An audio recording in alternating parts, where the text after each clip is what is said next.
বাংলা, স্বাধীন করো, স্বাধীন করো, বাংলাদেশ, বাংলাদেশ, বীর বাঙালির অস্ত্র ধরো। বাংলাদেশ স্বাধীন করো।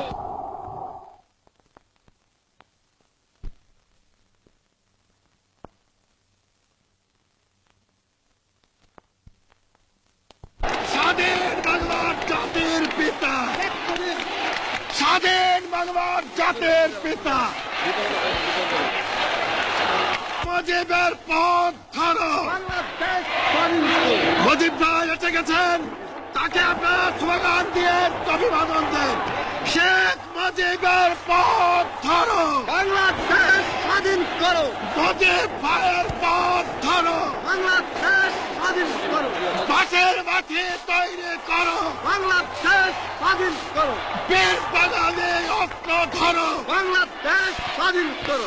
বীর আপনারা জোরে স্লোগান ধরেন, আমার দেশ তোমার দেশ, বাংলাদেশ বাংলাদেশ, আমার দেশ তোমার দেশ, বাংলাদেশ বাংলাদেশ, স্বাধীন করো, স্বাধীন করো, বাংলাদেশ স্বাধীন করো।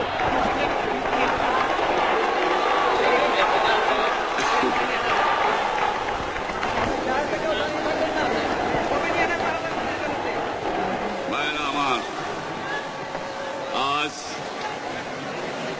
দুঃখ ভারাক্রান্ত মন নিয়ে আপনাদের সামনে হাজির হয়েছি। আপনারা সবই জানেন এবং বোঝেন, আমরা আমাদের জীবন দিয়ে চেষ্টা করেছি, কিন্তু দুঃখের বিষয় আজ ঢাকা, চট্টগ্রাম, খুলনা, রাজশাহী, রংপুরে আমার ভাইয়ের রক্তে রাজপথ রঞ্জিত হয়েছে। আজ বাংলার মানুষ মুক্তি চায়, বাংলার মানুষ বাঁচতে চায়, বাংলার মানুষ তারা আজ তার অধিকার চায়। কিন্তু দুঃখের বিষয়, আজ দুঃখের সঙ্গে বলতে হয়, 23 বছরের করুণ ইতিহাস, বাংলার অত্যাচারের, বাংলার মানুষের রক্তের ইতিহাস, 23 বছরের ইতিহাস, মুমূর্ষ নরনারীর আর্তনাদের ইতিহাস, বাংলার ইতিহাস, এদেশের মানুষের রক্ত দিয়ে রাজপথ রঞ্জিত করার ইতিহাস। 1952 সালে রক্ত দিয়েছি, 1954 সালে নির্বাচনে জয়লাভ করেও আমরা গদিতে বসতে পারি নাই। 1958 সালে আইয়ুব খান মার্শাল ল জারি করে 10 বছর পর্যন্ত আমাদের গোলাম করে রেখেছে। 1967 সালে 6 দফার আন্দোলনের 7ই জুনে আমার ছেলেদের গুলি করে হত্যা করা হয়েছে।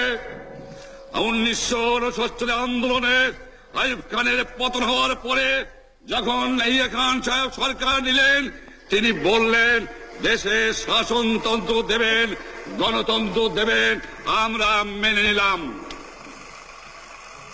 তারপরে অনেক ইতিহাস হয়ে গেল, নির্বাচন হলো। আপনারা জানেন দোষ কি আমাদের? আজকে আমি প্রেসিডেন্ট ইয়াহিয়া খান সাহেবের সঙ্গে দেখা করেছি, আপনারা জানেন, আলাপ আলোচনা করেছি। আমি শুধু বাংলার নয়, পাকিস্তানের মেজরিটি পার্টির নেতা হিসাবে তাকে অনুরোধ করলাম 15 ফেব্রুয়ারি তারিখে আপনি জাতীয় পরিষদের অধিবেশন দেন। তিনি আমার কথা রাখলেন না, তিনি রাখলেন ভুট্টো সাহেবের কথা। তিনি বললেন প্রথম সপ্তাহে মাসে হবে, তিনি মানে নিলেন। আমরা বললাম ঠিক আছে, আমরা অ্যাসেম্বলিতে বসবো, আমরা আলোচনা করব। আমি বললাম বক্তৃতার মধ্যে, অ্যাসেম্বলির মধ্যে আলোচনা করব। এমনকি আমি এ পর্যন্ত বললাম, যদি কেউ ন্যায্য কথা বলে, আমরা সংখ্যায় বেশি হলেও একজন যদিও সে হয়, তার ন্যায্য কথা আমরা মেনে নেব। আসুন বসি, আমরা আলাপ করে শাসনতন্ত্র তৈরি করি। তিনি বললেন পশ্চিম পাকিস্তানের মেম্বাররা যদি এখানে আসে, তাহলে কসাইখানা হবে অ্যাসেম্বলি। যদি কেউ অ্যাসেম্বলিতে আসে, তাহলে পেশোয়ার থেকে করাচি পর্যন্ত দোকান জোর করে বন্ধ করা হবে। তারপরেও যদি কেউ আসে, তাকে সন্ন্যাসার করা হবে। আমি বললাম অ্যাসেম্বলি চলবে। তারপরে হঠাৎ 1 তারিখে অ্যাসেম্বলি বন্ধ করে দেওয়া হলো। কি পেলাম আমরা?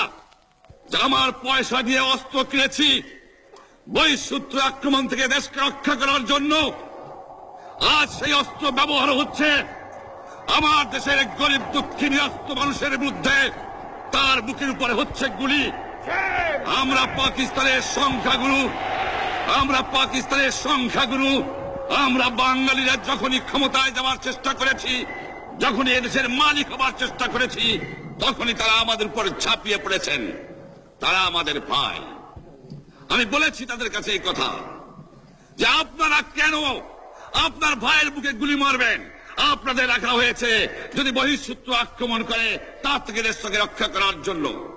তারপরে উনি বললেন যে আমার নামে বলেছেন, আমি নাকি বলে স্বীকার করেছি যে 10 তারিখে রাউন্ড টেবল কনফারেন্স হবে।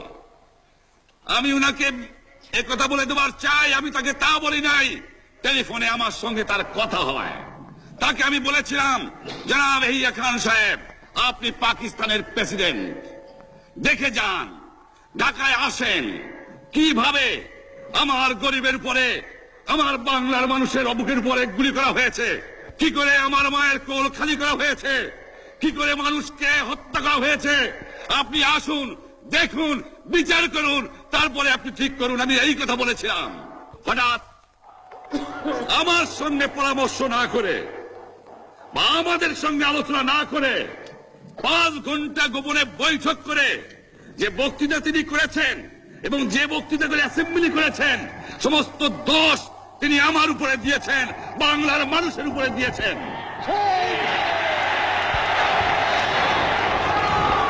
আমি পরিষ্কার মিটিংয়ে বলেছি যে এবারের সংগ্রাম আমার মুক্তির সংগ্রাম, এবারের সংগ্রাম স্বাধীনতার সংগ্রাম। আমার 25 তারিখে অ্যাসেম্বলি কল করেছে, রক্তের দাগ শুকায় নাই। আমি 10 তারিখে বলে দিয়েছি যে ওই শহীদের রক্তের উপর দিয়ে পাড়া দিয়ে আরটিসিতে মুজিবুর রহমান যোগদান করতে পারে না।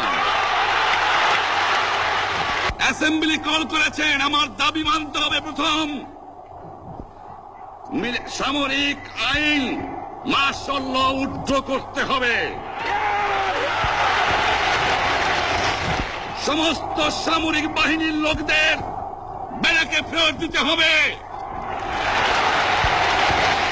যেভাবে হত্যা করা হয়েছে তার তদন্ত করতে হবে। আর জনগণের প্রতিনিধির কাছে ক্ষমতা হস্তান্তর করতে হবে।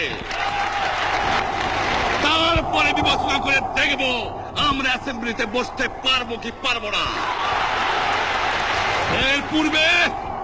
এর পূর্বে অ্যাসেম্বলিতে বসার, আমরা অ্যাসেম্বলিতে বসতে আমরা পারি না।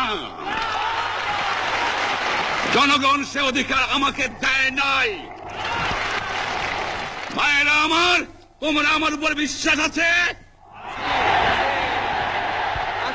আমি প্রধানমন্ত্রিত্ব চাই না, আমরা দেশের মানুষের অধিকার চাই।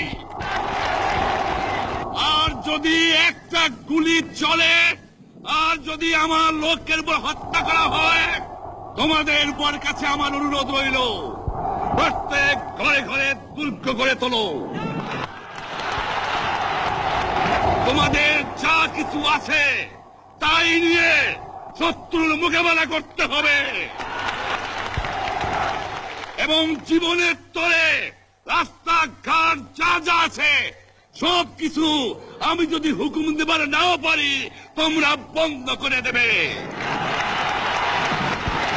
তোমরা আমার ভাই, তোমরা ব্যারাকে থাকো, কেউ তোমাদের কিছু বলবে না, কিন্তু আর আমার বুকের পর গুলি চালাবার চেষ্টা করো না, ভালো হবে না। 7 কোটি মানুষকে চাপা রাখতে পারবো না। আমরা যখন মরতে শিখেছি তখন কেউ আমাদের দবাতে পারবে না। যে পর্যন্ত আমার এই দেশের মুক্তি না হবে, খাজনা ট্যাক্স বন্ধ করে দেওয়া হলো, কেউ দেবে না। তবে অনুরোধ করছি, আপনারা আমাদের ভাই, আপনারা দেশকে একেবারে জাহান্নামে ধ্বংস করে দিয়েন না। জীবনে আর কোনোদিন আপনাদের মুখ দেখাদেখি হবে না। যদিও আমরা শান্তিপূর্ণভাবে আমাদের ফয়সলা করতে পারি, তাহলে অন্তপক্ষে ভাই ভাই হিসেবে বাস করার সম্ভাবনা আছে। সেই জন্য আপনাদের অনুরোধ করছি, আমার এই দেশে আপনারা মিলিটারি শাসন চালাবার চেষ্টা আর করবেন না। দ্বিতীয় কথা, প্রত্যেক গ্রামে, প্রত্যেক মহল্লায়, প্রত্যেক ইউনিয়নে, প্রত্যেক সাব ডিভিশনে আওয়ামী লীগের নেতৃত্বে সংগ্রাম পরিষদ গড়ে তোলো এবং তোমাদের যা কিছু আছে তাই নিয়ে প্রস্তুত থাকো। মনে রাখবা, রক্ত যখন দিয়েছি, রক্ত আরো দেব। এদেশের মানুষকে মুক্ত করে ছাড়বো ইনশাআল্লাহ।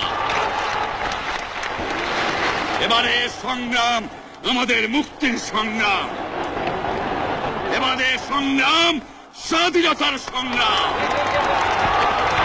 আপনারা আমার উপরে বিশ্বাস নিশ্চয়ই রাখেন। জীবনে আমার রক্তের বিনিময়েও আপনাদের সঙ্গে বেইমানি করি নাই।